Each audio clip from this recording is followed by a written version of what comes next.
Hello, my name is Heather Dewey Pettit, and I am an author, editor, and sometime artist. And this is my contribution to the Wordstock workshop for June 2020. And this month it's all about dialogue.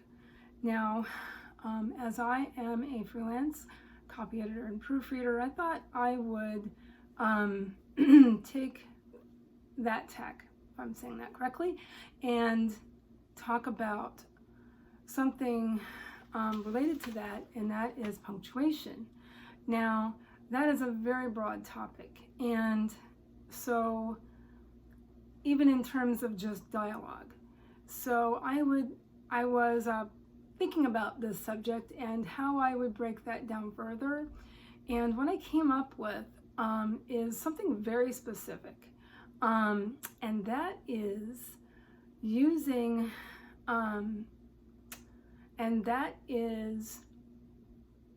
punctuation with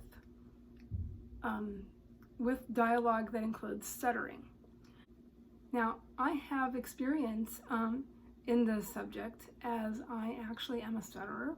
I try and edit out as much of that as I can, but I'm not always able to, and so that may come up from time to time.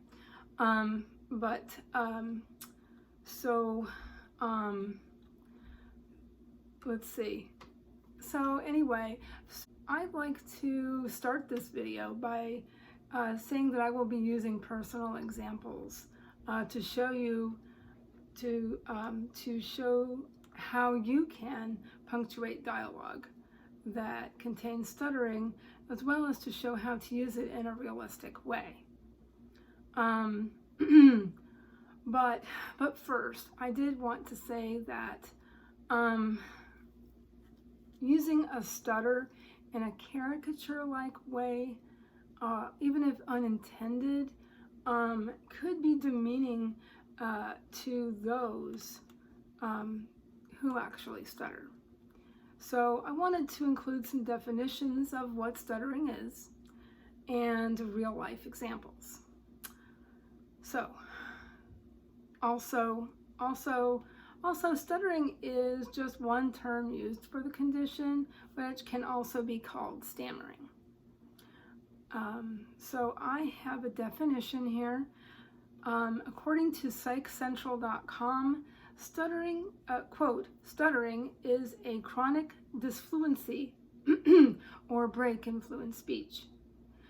It's characterized by sound, syllable, word, or phrase repetitions, hesitations, fillers like and ah, and revisions in word choices.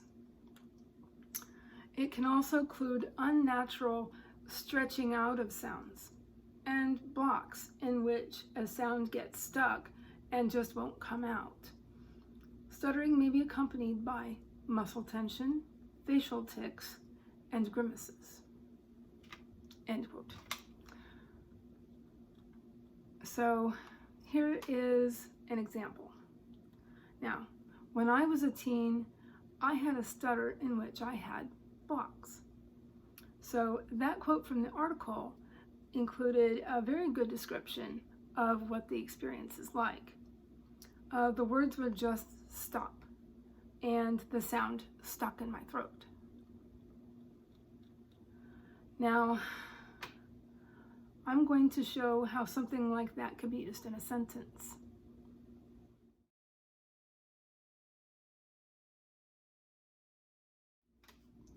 Now, in that sentence, it says, Helen looked at her and said,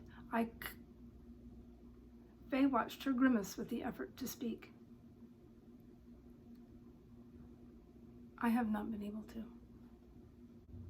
Now, using an em dash is effective in this case, actually, as this is quite an abrupt stop in dialogue. I just wanted to make a note of that because of how visual an em dash is to show that sort of stoppage.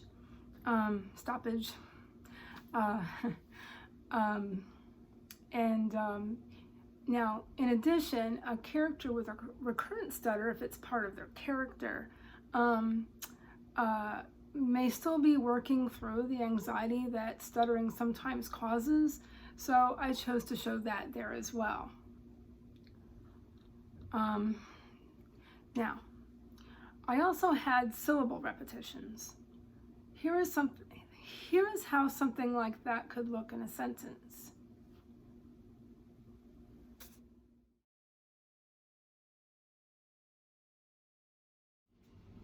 Using hyphens is visually very effective in this case. M dashes are better for sudden breaks.